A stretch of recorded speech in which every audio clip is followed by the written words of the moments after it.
Hi,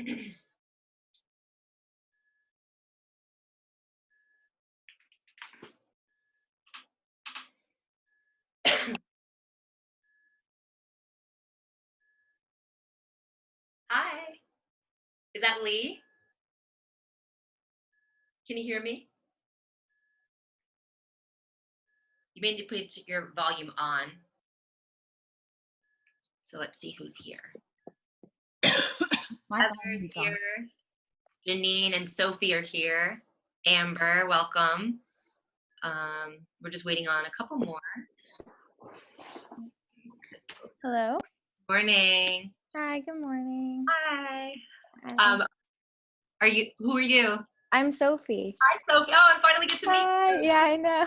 Welcome. I know some of you have been seeing your names for a long time. For a long time, yeah. And then I see Heather. Heather, can you say hello? Hi. Hi. Hi, Heather. Welcome. Hi, Heather. And Janine. Hello. Hi, Janine. Welcome. Hi. Great to meet you, even under these circumstances. Yeah. And let's see. Amber. Amber, you're looks like you're maybe calling in. I'm not sure. Let me try to invite your video. We're not gonna have videos on the whole time, but I just wanted to. Oh, maybe she's just calling in. Yeah, it looks like. Oh, she's there. So I think. Hi, are you Amber? Good morning. Good morning. Great to meet you. Okay, so I think that Heather's here.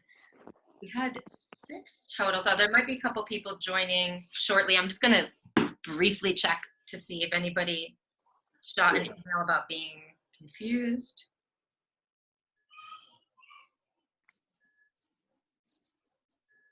Okay. Oh, the Mindfulness Collective, that is, whose first name is that? That's who we're missing. Forget whose first name that is. The Mindfulness Collective. I'm just gonna see who that is. And then we'll get started. Mindfulness Collective. You know what? I'm not 100% sure. I'll check. I'm just going to look for one more time and check the tickets and see Eventbrite. So Janine. It looks like there's somebody else, Lee. Oh, Lee. Oh, Lee, you're here. Hi, Lee. Do you want to turn on your camera just for now, or unless you're calling in? Let me check. I will ask her to start video.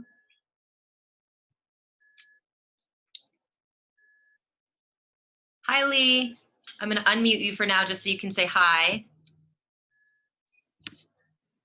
Hey. Hi. I'm still in my pajamas, forgive me. Oh, you're okay. Me as well. You're not the only one. Do it. Are you in what time zone are you in, Lee? We're central, so it's just 7. So I'm so yeah. I wanted to do this a little bit later, but I wanted to make sure this is perfect. To make it, and one of them needed to do it early in the morning. So. Oh, perfect. This is perfect. And Lee, I've been seeing your name for a long time, so I feel super honored to meet you and see your face. Oh my gosh, no, this is amazing. Thank you. You're so welcome. So what I'll do for the beginning is just chat. I'll leave everyone's cameras on. And if there's noise in your background, you can mute it now. But I want to do like kind of a little bit of a meet and greet before we dive in. And then when I go into the presentation mode, I will share my screen and you'll see kind of a slideshow. But I'm going to interrupt that slideshow to talk to you. So I just wanted you to know kind of how the thing will go. So just being comfortable is fine. And you don't really, you know, in terms of how this works, you don't have to say anything or do anything.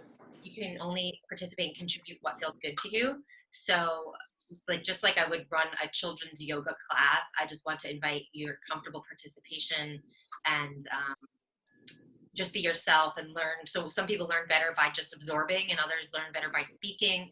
So there will be all types of participation. I normally do this live and I normally do this for schools. And the interesting thing here is that we've kind of become schools. We're like homeschooling either our kids, Right. or even if we're educators or counselors, we're transmitting out. So as we go through, we can adapt. And this is like always true, because every one of us has our own way we do this. So please adapt. I know I sent you a big document. If you're able to print it, fine. If you can't, don't worry about it. I can send you a smaller version. It's about half as long if you only want to print the absolute necessary pages, like the cards and the planners. Mhm. And don't worry about the plan. It's more of a like whimsical system. You do not have to be super structured. Um, you're from complete beginner. I bet there's not all beginners here based on the fact that you're following me, but even if you're just starting out, there will be something for you. The cool thing about what we're covering today is there's a lot there. So if you're kind of an intermediate, or you're deeper into teaching, or you know a lot about mindfulness, you can kind of catch it where it works for you. So just again, thank you so much for being here. I like felt so terrible until I started to remember I feel best when I'm helping. So this is Mm. the way I'm going to like manage my own anxiety throughout this Yeah. new world we're living in. So just take a pause for a moment. You're welcome to turn off your camera if you want. You don't have to. And we'll just take a breath together. If you like to place your hands on your body, that's a nice way to come back into the parasympathetic nervous system, so we can actually feel our sense of connection. I'll slow my voice. Let your hands be warm and heavy if they're on your body. If your feet are on the ground, feel your feet ground into the floor, and we'll just take a slow breath in, and sometimes an open mouth breath out, and release a lot of stress. Try that again.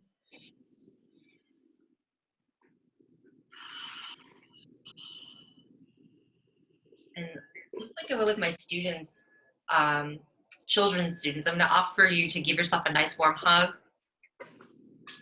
And what I would tell my students to say out loud, you might prefer to say inwardly, is just thank you, body. Thank you, bye. Thank you, body.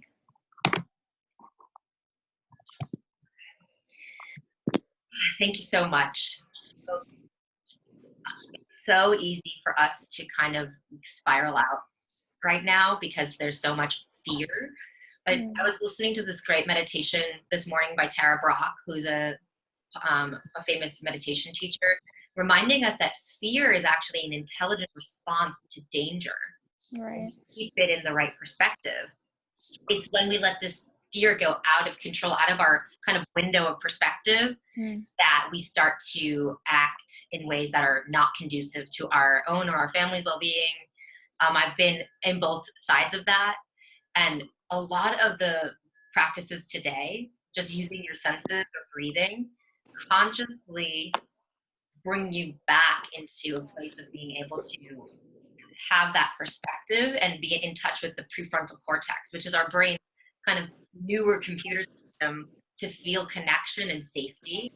Whereas kind of our old computer system, our brain fight or flight response to fear, is there for a reason.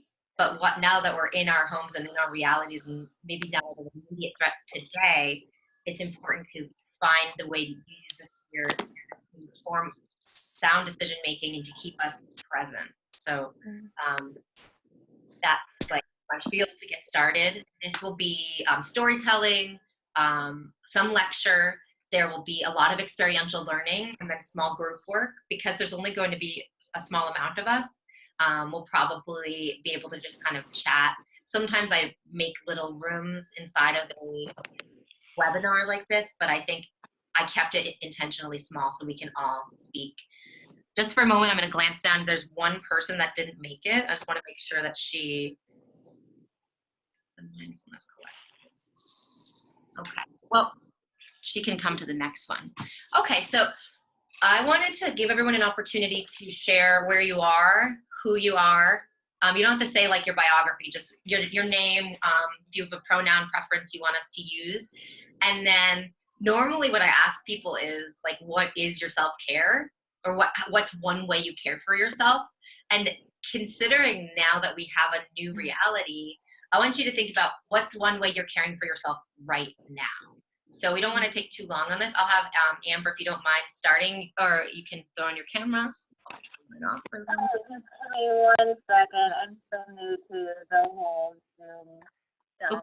Speak a little bit louder. So, just give me 1 minute. Sure. How's that? Well, go ahead. Is that working? Yep. There you Yeah, go. that's fine. Okay. So I usually, do yoga, obviously, and some meditation for self-care. I work at a children's center, so obviously I really would like to have some extra things in my back pocket. So I am very happy I was able to do this while I am currently off for a little while. So thank you very much for holding this. You're very welcome. Okay, thank you, Amber. How about Lee? Can you tell us a little where you're calling from and what you are doing to take care of yourself?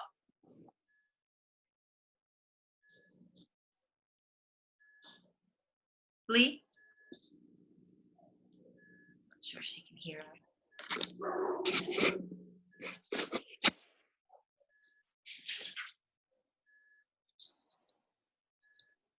Oh, Lee, you're muted. She's muted. Oh, I'm sorry. I had to switch devices. Sorry.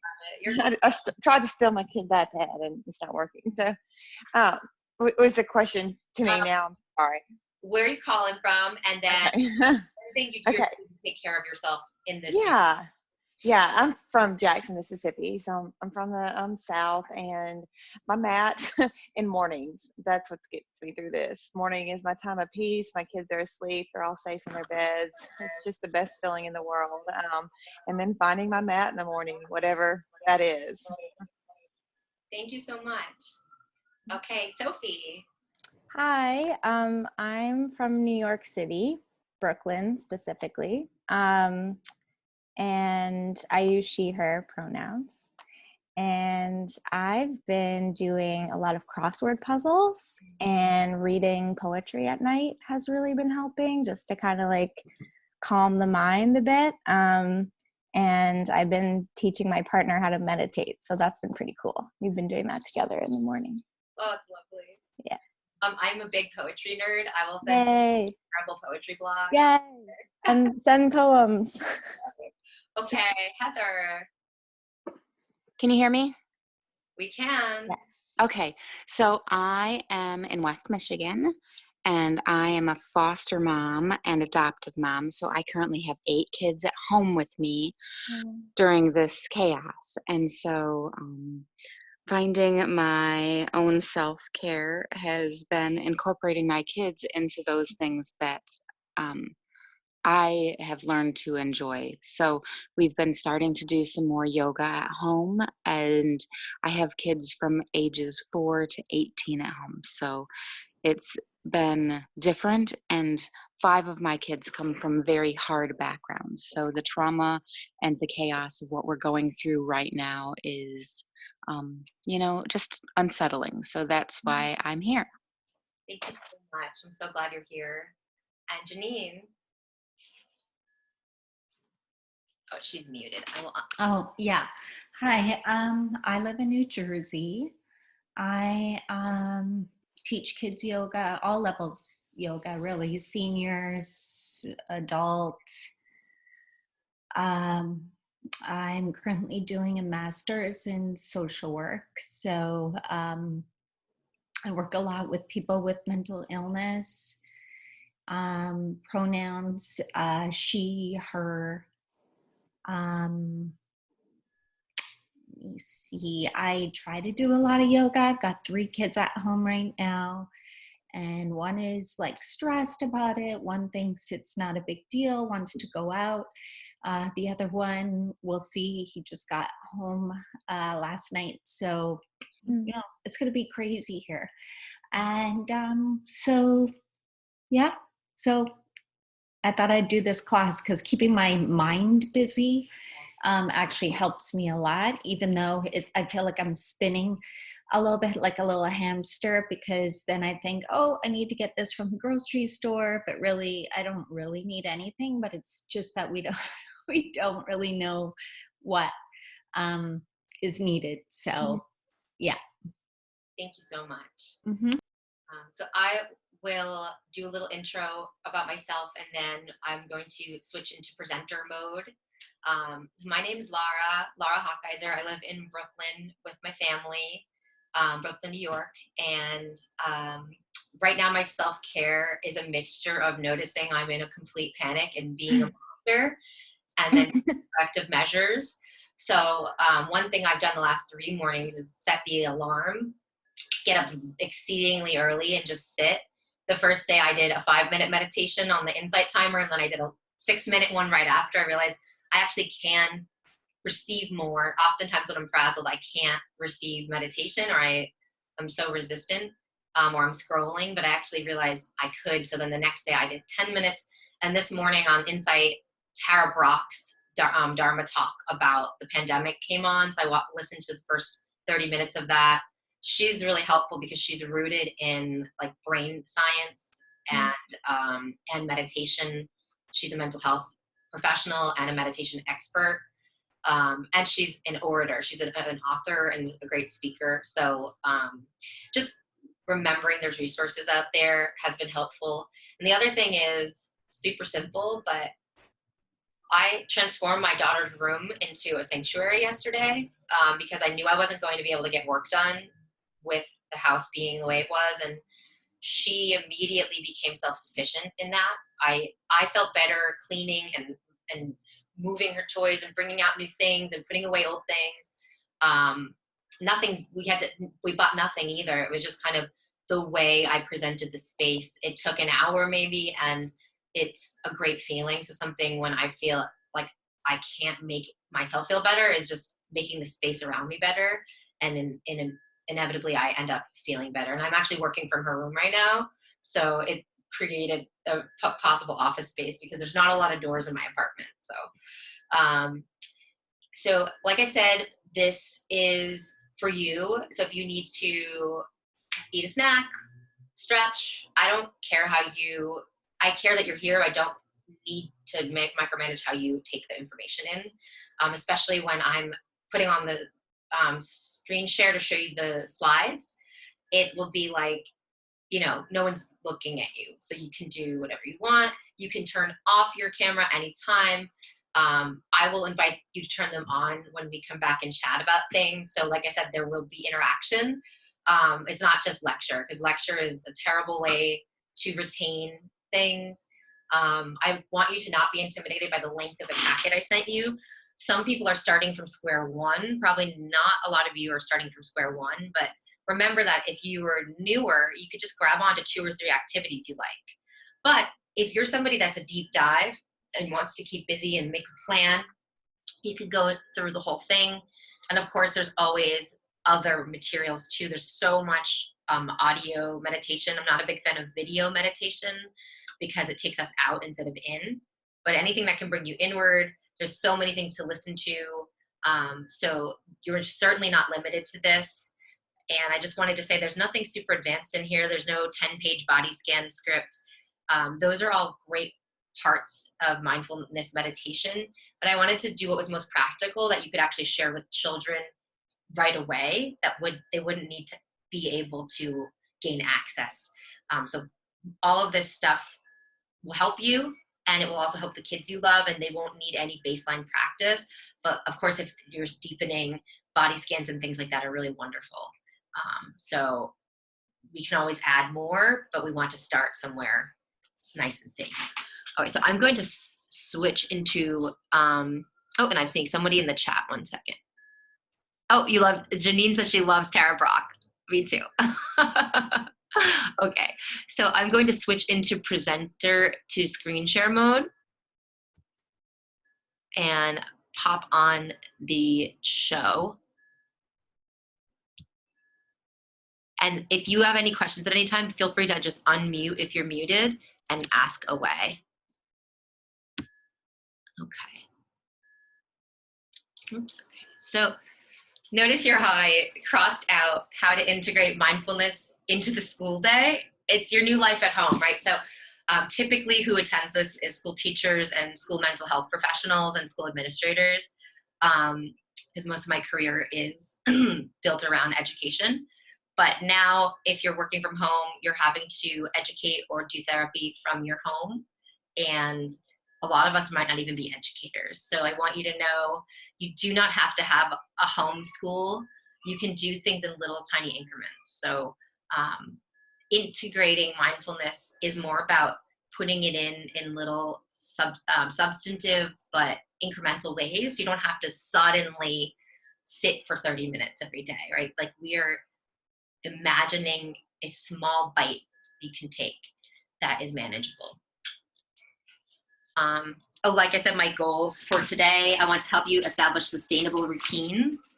And of course here it's for teachers and classrooms, but for whatever your purpose is, right? Your home, the children you are either living with or working with or both. And reduce burnout. Well, it's not like you can quit right now. You're stuck at home. So how can we make this more manageable, right? The feeling of burnout might still come. So what steps can we take to be more connected to that healing-centered part of ourselves that is not in fight or flight, that is able to keep fear in the right perspective and function and breathe and be conscious. The behavior outcomes. Now, we're going to see a wild range of behavior outcomes right now in ourselves too. Don't forget you're human, and in our children. Everybody in my household has yelled more than usual, but there's also been a lot more love. So we can't look for perfect behavior outcomes when trauma and stress are triggered, but we can bring tools in to help manage them and to help notice what comes before we freak out, so we can start to preempt those things, right? Like the last 3 days I got up before my family because I knew I needed to preempt my anxiety with something that made me feel safe. And then I want to orient you basically on the packet I sent you. So as we go through, I actually have a paper one here, and I will show you what we're working with. And today, as we go through activities, you can kind of use the screen if you didn't print it to, like, there's some things we'll be tracing or looking at. So, and at any time, if you have a question, feel free to unmute and just speak up. That's totally fine with me. Okay, so take the mindfulness challenge. This is a reminder that we really don't need to be like doing something for a significant amount of time each day. So can you make a personal commitment of just a few minutes each day? Like I told you, I started with 5 minutes the other day. But then when I do that, I notice I then take out my yoga mat later. I make a rainbow lunchbox for my daughter and pick out all the healthy food. You know, one mindful act can often cause a cascade of them. So starting with a small commitment to a practice ends up changing our relationship to our day and the way we behave. So I say here explicit instruction during the first few months of the school year, but what I'm telling you about teaching your kids is you'll have to actually teach them first, or if they're older and can read, they can read it themselves. But after a while, when there's a lot more practice, you will be less in charge of their practice, and you can create a way for them to have access to practice on their own without you through the gradual release of responsibility, which is something we'll go over, but you can think of passing the torch. That's all that means. We want the kids to be able to have this for themselves. We want to have this for ourselves. So we're really purposefully and explicitly teaching it and practicing it for ourselves every day, but it doesn't have to be a long time. 5 minutes in the morning, 5 minutes at lunchtime, 5 minutes in the evening, something like that. That doesn't feel like, how am I going to do this and work from home and I have no money and blah, blah, blah, you know, and we're all able to spiral out, but this small commitment feels sustainable. If anyone has questions, feel free to let me know. Okay. Okay, so before we feel better, we feel more. This is an important thing A lot of the data has come back from the schools that have integrated yoga and mindfulness, came back with initial worse results in behavior and emotional outcomes before they got better. Now, why might that be? Well, when we grow our awareness, we notice when we're worried, and we notice when we're uncomfortable, and we notice how distracted we are. And maybe before we were living in the bliss of ignorance. But there's so many benefits that come with that, because we can truly know ourselves and understand the way our brains work and the thought spirals and the tools of meditation to look at our thoughts as clouds in the sky that can disappear or that can just be there and we don't have to judge them. Now, I've been the queen of reactivity lately, but one of the great benefits of awareness is I noticed how reactive I've been, so I'm able to add more practice and take better care of myself and my family, and hopefully reduce all that reactivity and increase responsiveness to be responsible, responding with the correct response to stimulus. So if your kids are acting out, you might want to yell. If your students don't want to participate remotely, you might get frustrated, but we need to be responding with compassion. Yes, Janine. Yeah, I was just going to say that one thing is people don't even know what emotions are. So that's one thing that a lot of people notice, is that they start to become aware of emotion and they don't even have the words for them. So that's a great little tidbit, Janine. And that's why, I have another workshop called Social Yoga Tools for Social Emotional Learning, where the first thing we do is embody an emotion and name it. We can ask questions like, what makes you feel a certain way? Or can you remember a time when you felt, and name the emotion? Because that's totally true. And when I was a 22-year-old Spanish immersion preschool teacher, we had a social emotional learning curriculum. And as I was teaching it to them, we had a script to read.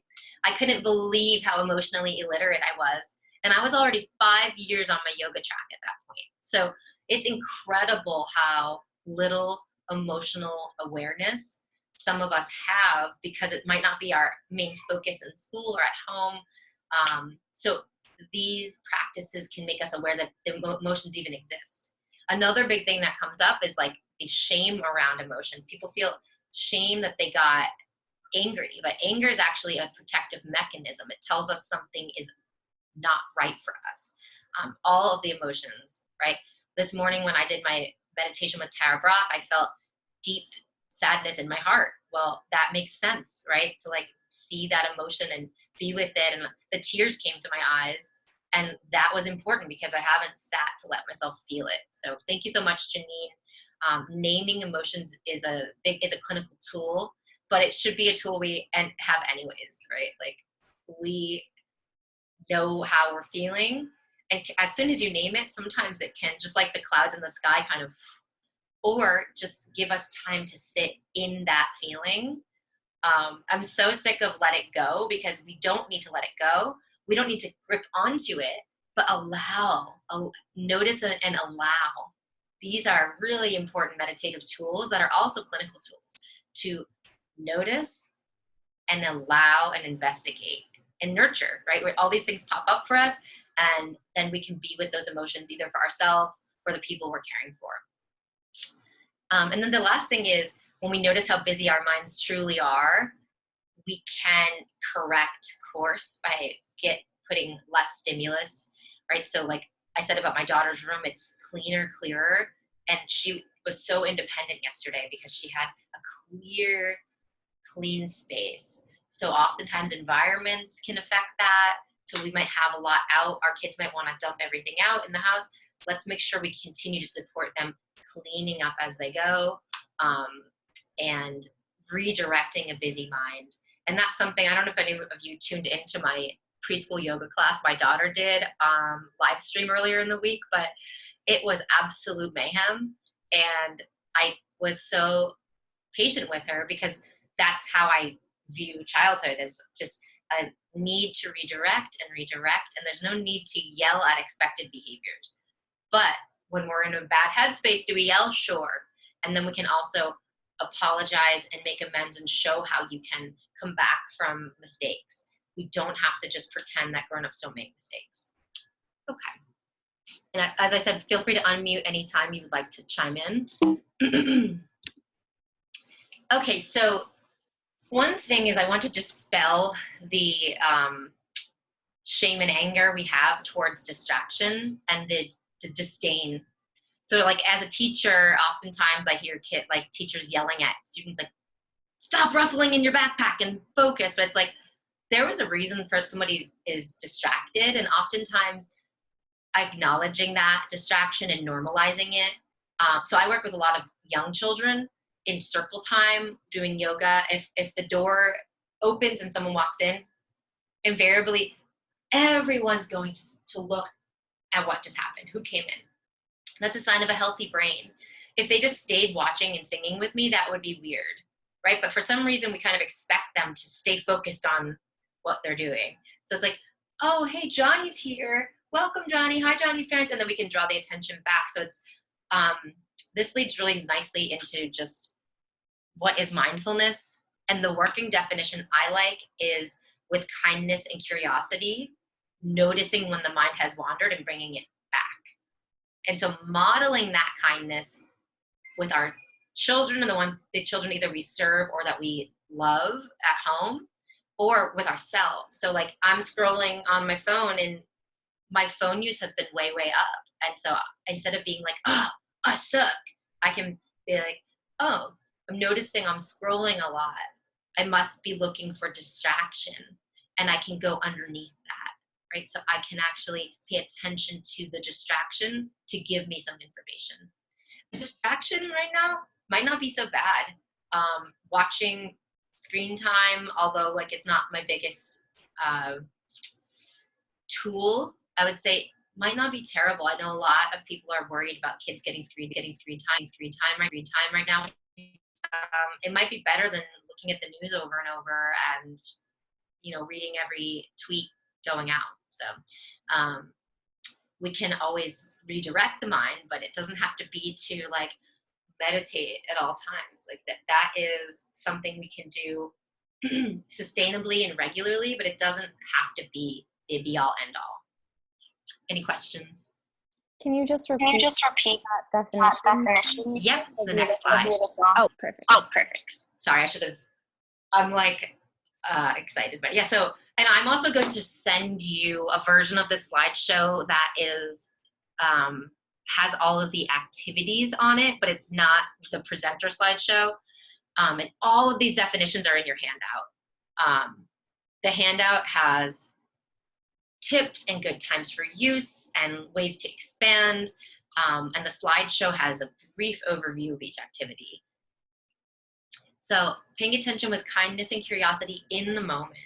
So can any of you chime in and just think of times that you got really impatient with yourself about something and could imagine if you had paid attention with kindness and curiosity, like how you could relive that? And it could be a way you reacted to your children too, or children you care for.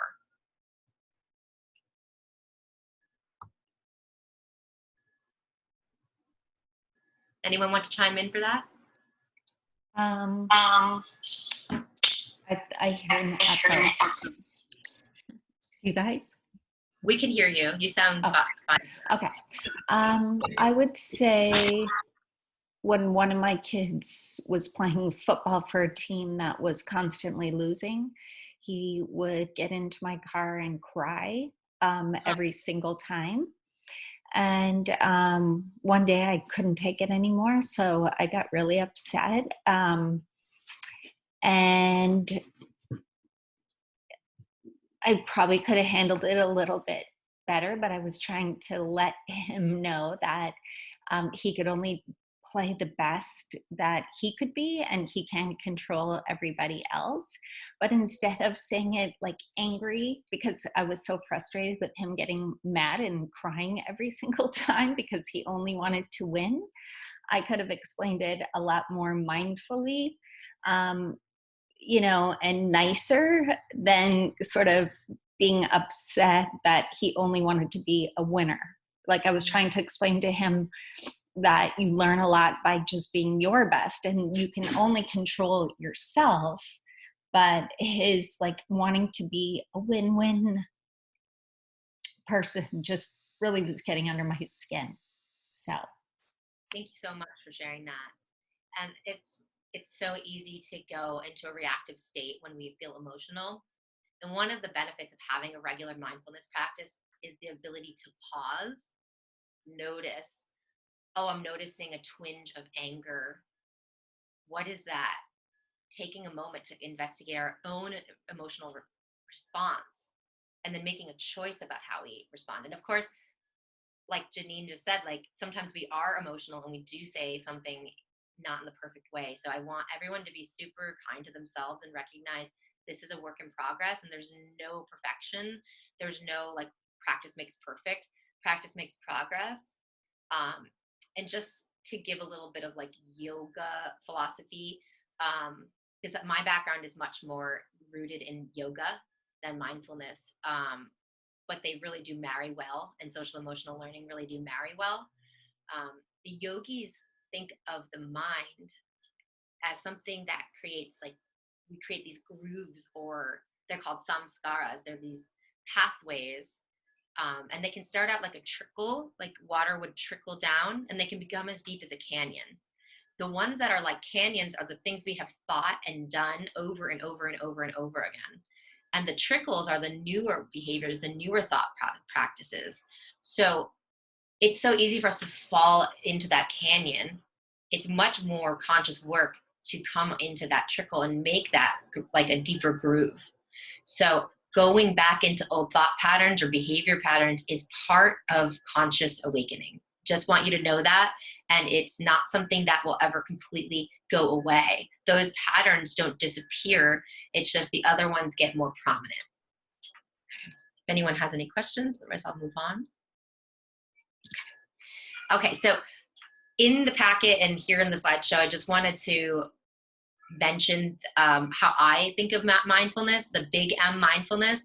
This is probably more something you would aim to have for yourself early in the morning if you really want to have more of a deeper practice. And that's a seated formal daily practice. It might be something you think of like a monk doing in a monastery. But it's also something that a lot of my colleagues have it as a daily practice. I think people with young children tend to not have this. And then public school teachers, like I went to a public school district before the lockdown, to take care of themselves, they all said like sleeping pills and TV. Like for some people, big M mindfulness is just not in the trajectory. Or I bet for some of you this could be. So we're going to focus more on the little M, because these are daily practices that you can integrate in your lives. But like I said, big M is something that I think people that are drawn to this workshop, the way you guys came to it, where you're self-selecting and you're paying for yourself, is different than at a school where maybe like a few people are starting to wake up and be conscious, but the vast majority are simply overwhelmed and don't have tools. So big M mindfulness may be for you. Today we're going to think of little M mindfulness, which is using a mindful approach to everyday activities, such as mindful hand washing, walking, or body scan. It's so funny that when I wrote the hand washing meditation, I did not know there was a pandemic coming. This content I wrote last summer. But just imagine, as you wash your hands for the billionth time, every time you're feeling the soap on your hands and you're rubbing the lather and you're smelling and feeling the temperature of the water, and you're using that 20 seconds as a vacation from everything else because you're so engaged in your senses. So everything we have to do anyways can be done in a mindful way. So a lot of these practices are just what we do anyways with a slightly different approach. And I think that that's what makes them approachable for our kids too. Is that they have to be doing it anyways, so they may as well pause and savor and notice and be there for it. And I know as like a teacher, I do the appearance of hand washing a lot, where I like pretend I'm washing my hands, and then I realize I don't even know if I lathered. Like now more than ever, focusing on that has become critical to our survival. So how can we make that enjoyable and pleasant? So that's kind of what today is about, is these little M mindfulness practices. And like I said, if you are more into big M for yourself, please keep going down that path. And the little M is the way you'll get your kids in. And I think, I can't remember who said it, if it was maybe Amber, that being home and practicing on your mat with your children present is a way, like whether you're sitting or doing a formal yoga practice or meditation practice, then they're watching the big M mindfulness, but you're not asking them to do something that's not appropriate to their development. So we can actually still be leaders with the big M, but we're sharing with them in a really explicit and clear way these little M. Okay. All right, so this, like I said, is normally a workshop I do for teachers in schools. So let's just look at the data anyways, and then we can kind of extrapolate this to our home lives. So for teachers, there's a lot of evidence showing that mindfulness helps with burnout because it helps increase self-compassion. If you remember back to the slide talking about getting mad at ourselves for being distracted, getting mad at other people for being distracted, we can increase self-compassion and empathy. It makes a major impact on the way we experience the normal everyday happenings. So in our own homes, self-compassion is going to be really important right now because we're going through an unprecedented emotional, economic, political unrest that we cannot possibly know where the end is. So what comes with that? Anxiety, worry, stress, being cooped up, all of these things that we need to have self-compassion to get through, so we can compassionately treat ourselves with whatever we need to get through it. So obviously now, if you're a parent doing this from home, occupational stress is not something you can quit, right? Those are your kids, that's your spouse or your partner. So it's not like you can quit your job. We've got to figure out how to cope. I don't want mindfulness to be the end all be all. Of course, mental health and physical health are extremely important too. So the second dot here, mindfulness reduces stress. That's huge because it's not like there's less stress in a mindful person's life. The way you respond to stress changes. Let me tell you a parable. Okay, so there's a monk meditating, sitting beside his sword, and a fly comes. He opens his eyes, he swats it with his sword, he closes his eyes, he settles back in. A moment later, 2 flies come. Again, he swat, kills them both, and sits back down. Well, then 4, then 8, then 16, right? He keeps reacting to the stress over and over and over again. The thing that's cool about mindfulness is people with regular practice respond differently to stress. They respond differently when they do a body scan. They may have associated a sensation with pain. Well, now they're just associating it with sensation, right? So we're defining things differently. We're less judgmental. That makes the stress feel smaller. Our ability to discern and to pause before we act. Cultivating compassion and empathy. So in the last dot there, studies have shown increased activity in parts of the brain centered around altruism, kindness, and positive emotions, right? So this is about relationship building with ourselves and others. This is what we have left, is relationships, right? Everything else we thought we could count on is now on pause or possibly completely changed. All we have left is our relationship with ourselves and others, and we have to rebuild from our own little pods, separate pods. So how can we cultivate compassion and empathy in this time? I'll just pause. If anyone has a question or comment, you can speak up. Okay. Now, students, I remember some of us will be working with kids from a distance. Yoga teachers might be doing classes online. Classroom teachers and counselors might be doing some virtual work, but also the children we care for in our homes, or the careers we will eventually turn back to when we have a semblance of normalcy. So mindfulness is shown to improve cognitive outcomes and social emotional skills. That's huge, right? So I'll tell another quick story. I have trained a speech and language pathologist. About 7 years I trained her. We've stayed very close. And one thing she told me is when she starts her sessions with relaxation and breathing, she's working with very little kids, 2, 3, 4. They are able to participate. They're able to relate to her. They feel safe and they get what she's teaching. They connect emotionally with her. All she does is the breathing ball and like some very, very basic stuff. She's never even taken this workshop. I trained her 7 years ago before this content existed. It's super basic what she does, but the children are able to focus. So mindfulness leading to positive emotion, kindness, and well-being. This is very important in a time when kids are going to be complaining, they're going to be lonely, their schools and sports are disrupted, the things that they do for fun and for social time, all disrupted, and they're stuck at home. So how can we help them have positive emotion, kindness, and well-being? And that is, the proof is in the pudding, a regular, sustainable, simple mindfulness practice. And mindfulness showing a decrease in test anxiety and ADHD behaviors. Well, maybe tests are canceled for now, but there's a whole lot to be anxious about.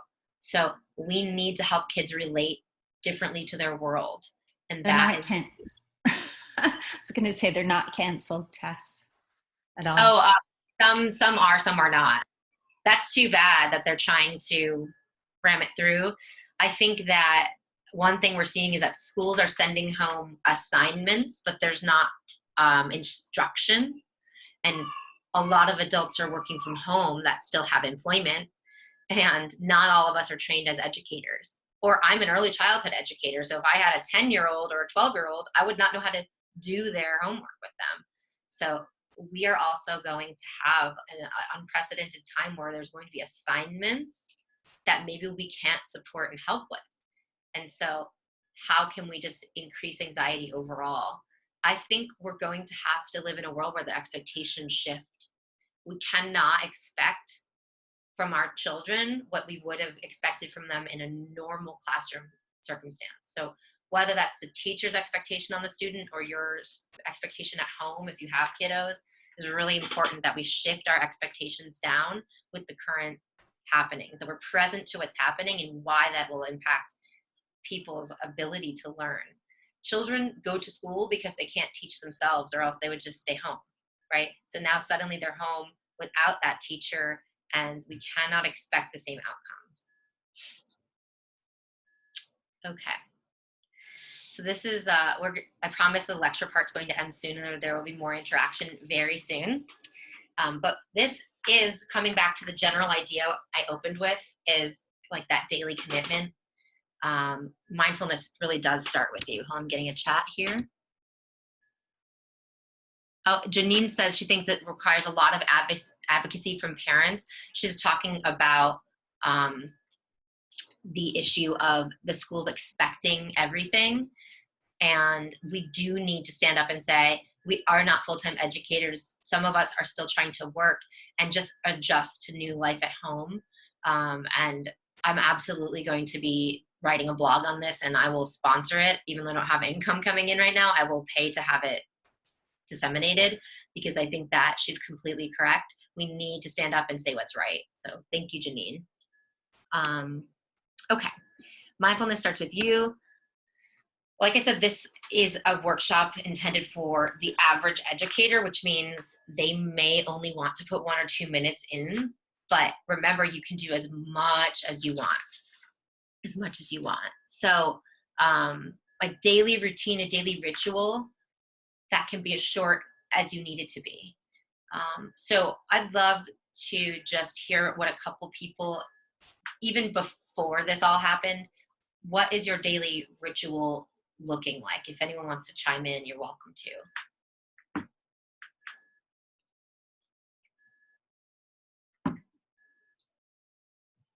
Okay.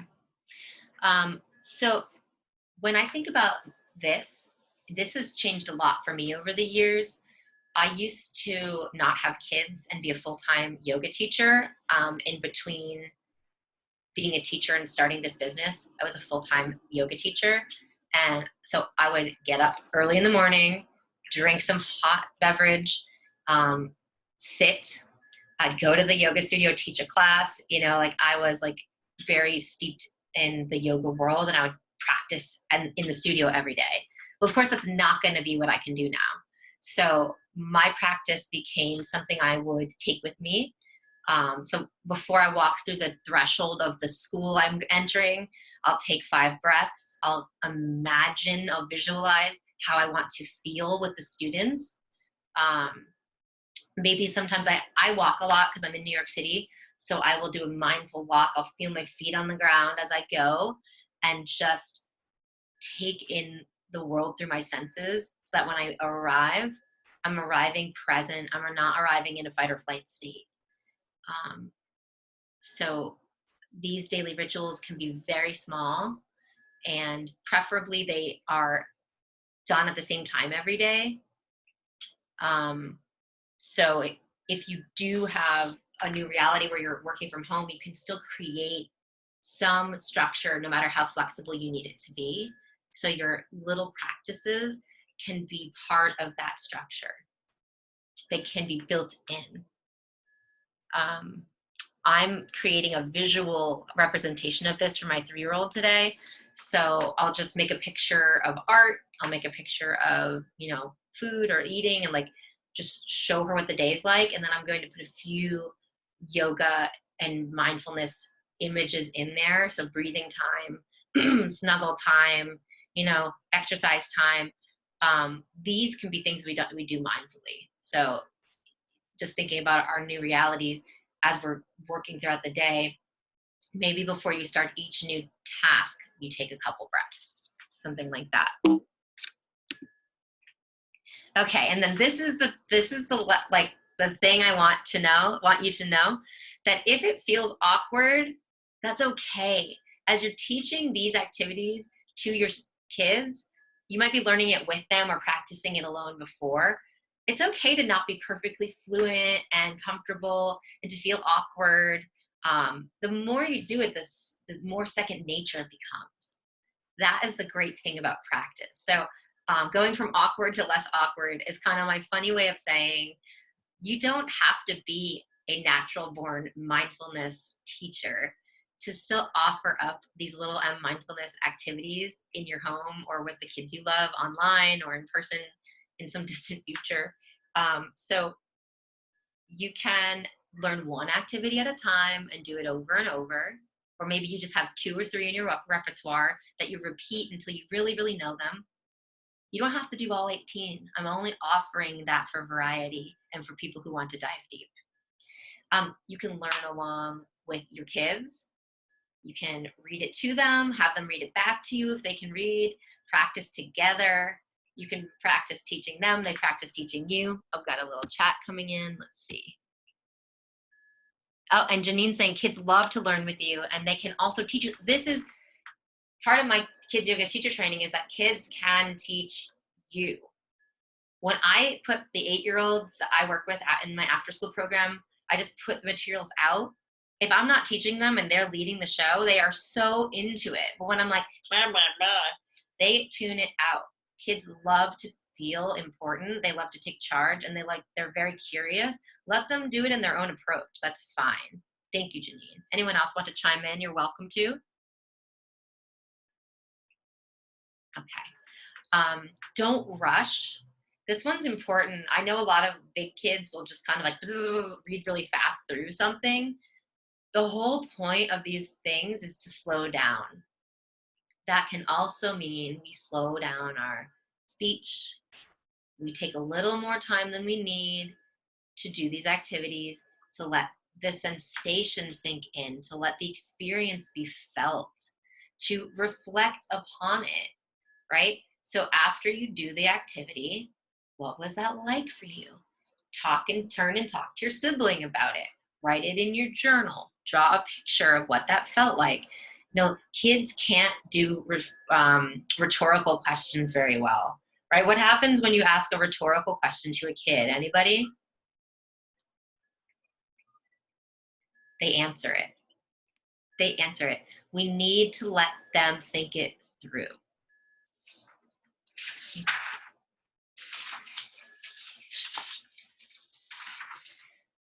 All right. So now the activities that we are going to do first are the ones that come as cards in the handout. The reason they're not all cards is because some of them are a lot of words, a lot of copy. It was hard to make them into a card. So my designer picked out some that were the most practical, which is why you're getting 6 mindfulness cards with this. But there are 18 activities. These 6 could maybe be the first ones you practice with the kids in your life, because you can actually print them their own and give them a little area in the house with them, which we'll speak more about soon. So I don't have a touch screen, so I can actually trace mine right on the screen. We're gonna actually have do this practice. And if anyone wants to type in the chat box or chime in, if you need a 5-minute break at any time, let me know. We can take 5. But I'm gonna keep going for now as long as we're good. Okay. All right, so the star breathing activity is one of the activities from the cards. And we were, the school I was at last week was pre-K through grade 6. So obviously pre-K and K might not be able to read. Doesn't really necessarily matter if we're doing it perfect. So I'm going to just teach it how we teach it. But if you've got pre-literate kids, you might tell them on the dark green you breathe in, on the orange you hold, and on the light green you breathe out. Okay, so let's start. Everyone start with your finger on an orange tip of a star. Okay, and then you're going to trace down as you breathe out. Breathe in, trace the dark green line. Hold, touch the orange. Breathe out on the light green line. Breathe in on the dark green line. Hold on orange. Breathe out on light green. Breathe in on dark green. Hold on orange. Breathe out on light green. Breathe in on dark green. Hold on orange. Breathe out on light green. And in your handout, it gives you good times and tips for this. One tip I would say is to complete this slowly and to do it several times. And if anybody wants to speak up, can you imagine this being something that the kids in your life do, or that you put out for them? And could you see this being something that a kid could actually do? Yes. Yeah. This one is one of the favorites for whatever reason. Even if you just have coloring books around and there's shapes in there, the kids can trace around and breathe as they go. So it doesn't really matter how they're breathing. It's just that they're breathing. What I like about this activity is it has a visual focus. It has a tactile aspect. We're touching, we're looking. Go ahead, Janine. I was just going to say, this is good for adults as well. I mean, this is good for any age. Exactly. This is why I'm presenting this as something attainable for children, but really, truly good for everyone. Amber said, I think after doing a few times with preschool, it would be great, especially tracing the shape. Yep, exactly. Yesterday, my daughter had a coloring book and she was asked to trace the shape with her crayon. So maybe she can start doing that and breathing, right? So we can incorporate this into regular stuff or make this its own activity. And I had teachers at that workshop who, remember, their self-care was sleeping pills and taking the long way home, say, oh my gosh, I could do this, right? So it's an entry point for anyone. You could do this with a cookie cutter as well. Yeah, You could hold it. Mm-hmm. Cookie cutter. I've got Play-Doh cutters of all shapes that I'm like, what am I going to do with this junk? So your kids can make their own. You can say how can we make a breathing game out of this? So just to add to what Amber said, I think it's great for also color recognition. And I work with a student who has receptive language issues. And so being able to give her that direction and matching it with a color would, I think, be really helpful for her, even a pre-literacy situation. Yeah, that's With great. the That's language. exactly what the pre-K teacher said, and the preschool teacher said at the workshop, is that you don't have to be able to read to do a lot of these, because that's why I hired the illustrator. She makes everything come to life for kids. And if you do have visually impaired children, I love the idea of a cookie cutter or a physical shape, because they could feel it that way, or you could make cookie, like, Play-Doh batter into the shape. There's a way for you to portray this if you need to adapt in any way. I'm even thinking sorry, can I say one more Go thing? ahead. Go ahead. Just for those who have children at home, I really miss being able to work with my kids, but I'm also sure it's crazy to have your own children at home right now. But like maybe taping the star on the floor so that it could be a walking activity. So sort of like a walking meditation where you walk Yeah, up and you breathe in and then you hold and walk down the star and breathe out. Could be kind of a cool idea. that's really cool. So the little tiny flat gym teacher cones are Yeah. great for activities like that. And painter's tape, the tape that doesn't stick to anything, it's like a blue tape. I've used those a lot of times to create something like that. You could also like do lines of bubble tape if you've got kids that need more sensory input. There's a lot of ways to adapt this. And I swear that this is one that, like, I actually just keep that card in my backpack. I laminated mine so I can Lysol them, and I let the kids hold it and do it.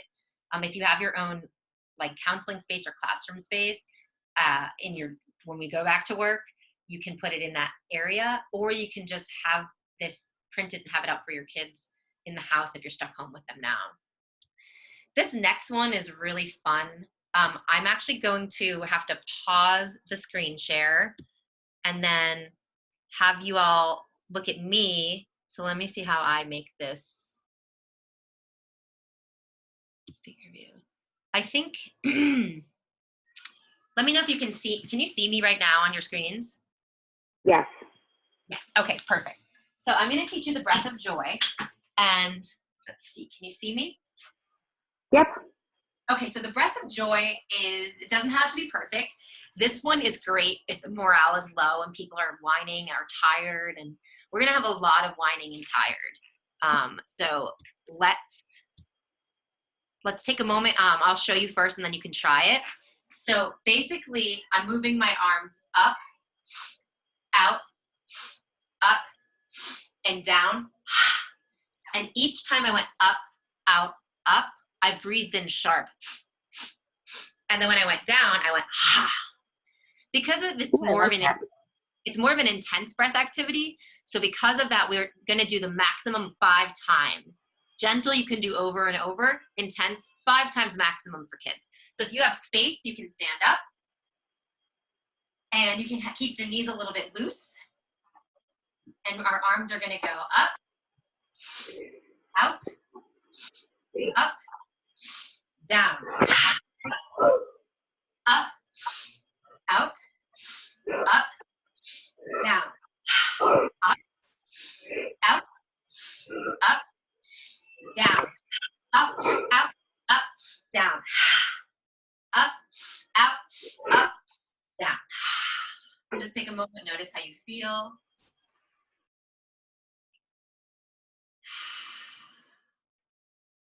I wanted to just chat about that, and then I'm going to give us a 5-minute biology break. So how is everyone feeling?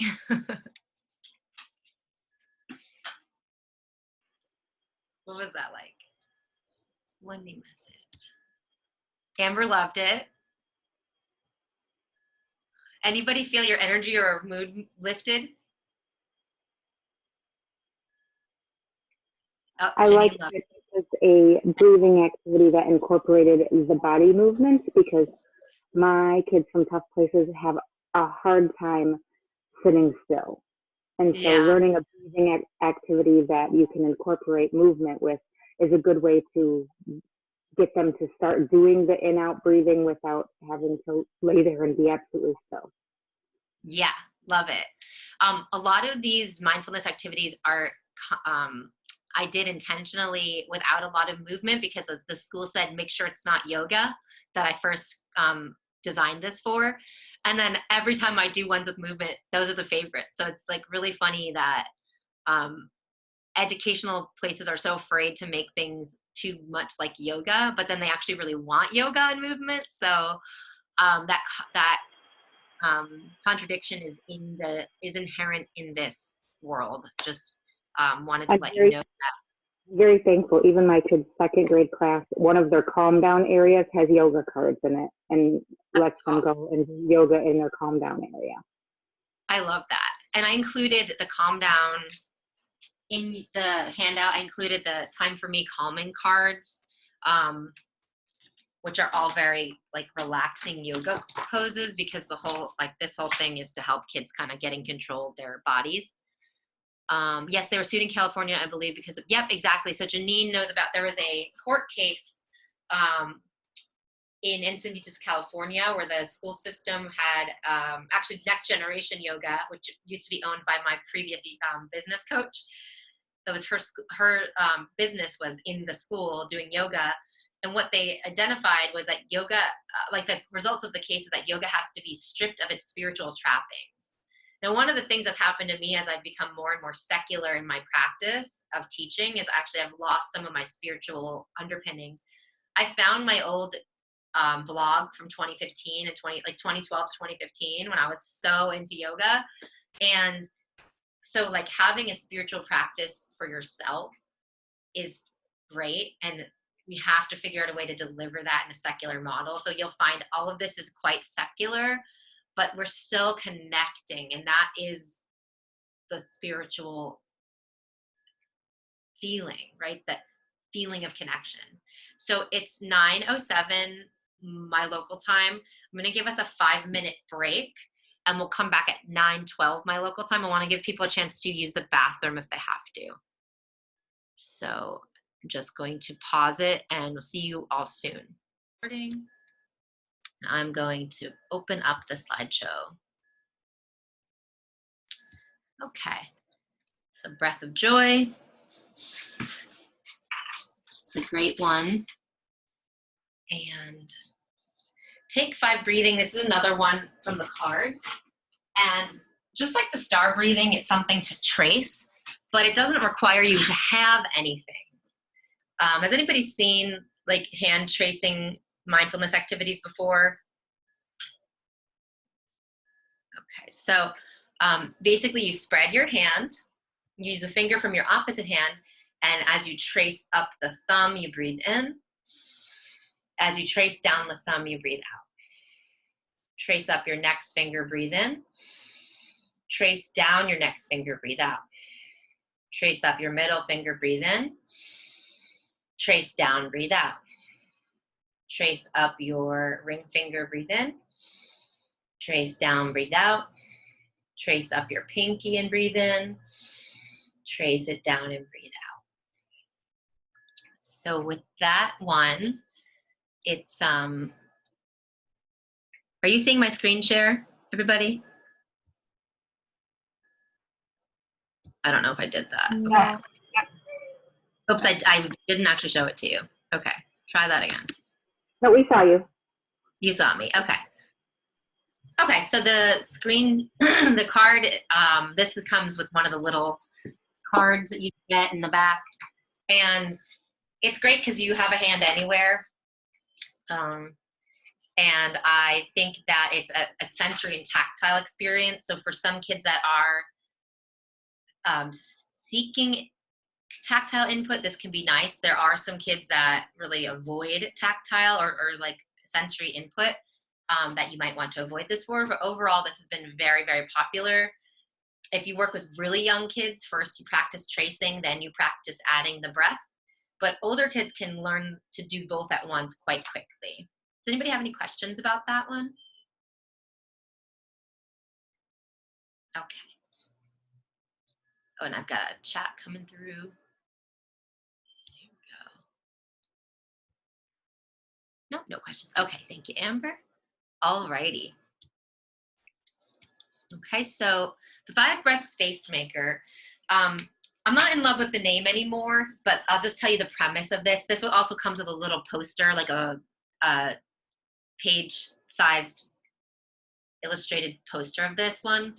So the purpose of this is because when I go into schools, I see a lot of kids like cramming stuff in their desk. And so that really represents just the anxiety and rushing and lack of organization and calm.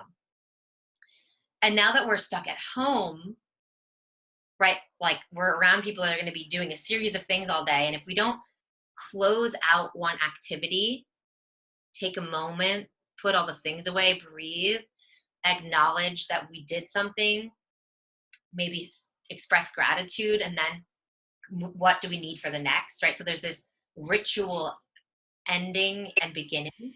Now, a lot of clean and organized people naturally do this. I am more of a chaotic person naturally. So I was one of those kids whose backpack was jammed with random stuff and desk was full, and couldn't find my pencil. And I carried some of this into my adult life. So the whole point of this activity is that we ritualize the beginning and end. We end something officially. This is over. This is complete. We put everything away, right? It goes in its specific spot. We take a few breaths. Notice something we feel grateful for. And then what do we need next, right?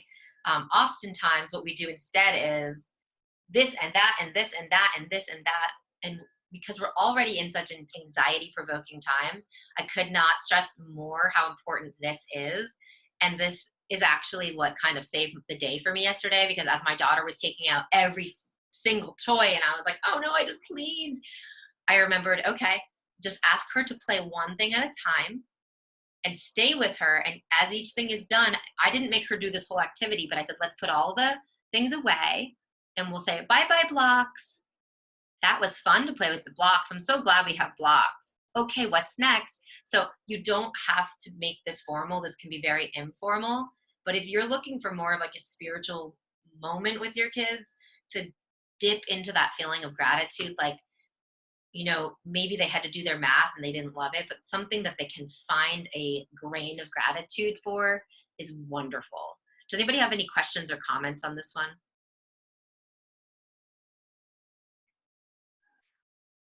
I had a quick comment.